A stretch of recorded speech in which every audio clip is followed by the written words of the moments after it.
For TheRebel.media, I'm Ezra Levant in the heart of London. I'm on Westminster Bridge, named because, of course, the Palace of Westminster is right over there. That's where the Houses of Parliament are. You can see Big Ben, the iconic clock. It's surrounded by scaffolding being repaired, as any old building is from time to time. It's a very touristy area, as you can imagine. For example, tourist shops like this selling the Union Jack. Of course, Brits are not really allowed to have those at any protests or on their homes. That's called causing a disturbance these days, but tourists are at least allowed to wave them.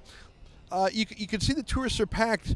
That mighty Ferris wheel there, it's called the Millennium Eye, the London Eye. I was going to call it the Millennium Eye. That's what it was originally called, the London Eye. It's amazing. You get an unparalleled view of the entire city. Lots of tourists.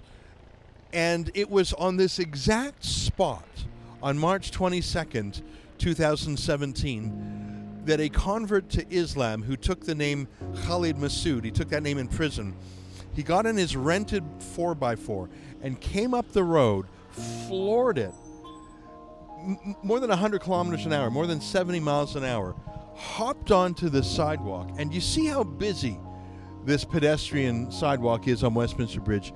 He mowed down 50 people, and he just kept going and going, boom, boom, boom, boom, like a bowling ball that never stopped.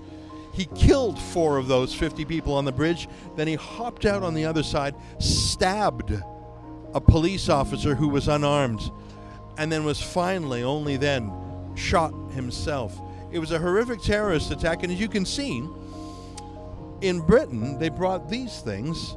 I call them diversity barriers because, of course, as part of the new vibrant UK, there's a lot of diversity barriers, these and the walled-off bridge.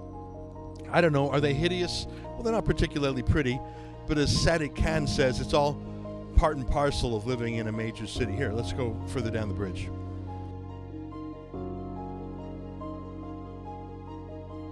We're now halfway across Westminster Bridge. As you can see, we're getting close to the Parliament.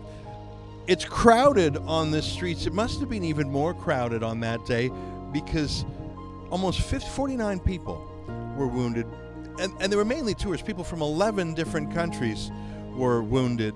There were the murders, the deaths, but there's no memorial here. That's something curious about Great Britain. There's so many memorials in London to all the great wars that the British Empire ever fought, to great men who were successful or some who weren't. But where's the memorial to those who were murdered here just a year ago? The closest I can find are these withered flowers that would have been left here by some private person who remembered that terrorist attack. That's it.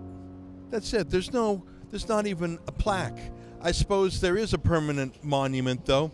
It's these steel barriers and those ugly diversity barriers at the very end there. That's the closest the British government will come to recognizing what happened on this spot. Here, let's continue walking down.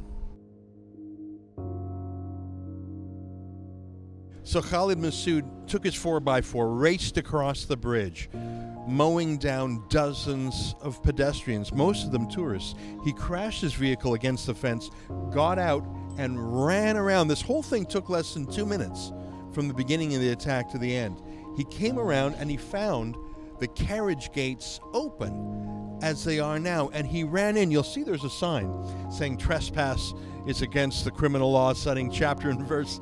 Yeah, well, that didn't mean anything to an armed terrorist. He came through, and the first police officer he encountered was not armed, but Khalid Masood was. He had a knife, and he murdered the police officer immediately. The whole thing from start to finish, from hitting the pedestrians on the bridge to the murder, less than 2 minutes.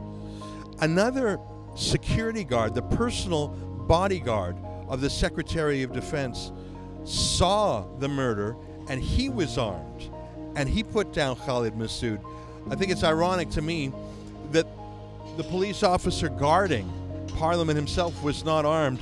The bodyguard was, and of course the terrorist was too.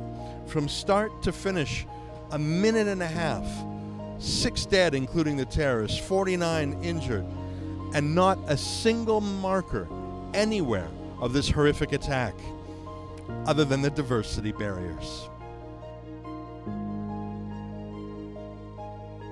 This is the final stop on our recreation of the steps of Khalid Massoud.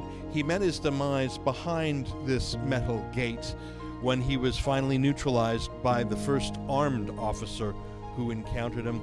As you can see around me, there's no lack of diversity barriers here at Parliament. They come in all shapes and sizes. There are a few heavily armed police. We saw some of them as we tried to enter the precinct of Parliament. We were denied, unlike that day last year when Khalid Massoud busted his way in.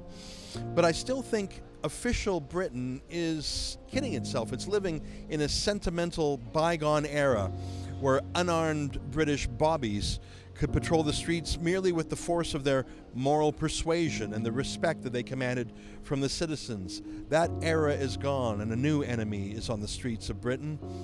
Will the new armed police stop the next bridge attack? Well, we already know the answer. There was another attack on another bridge, the London Bridge. It was also by a Muslim terrorist. There are many bridges in this town. Expect more murders until something is done to solve the root of the problem. For TheRebel.media, I'm Ezra Levant.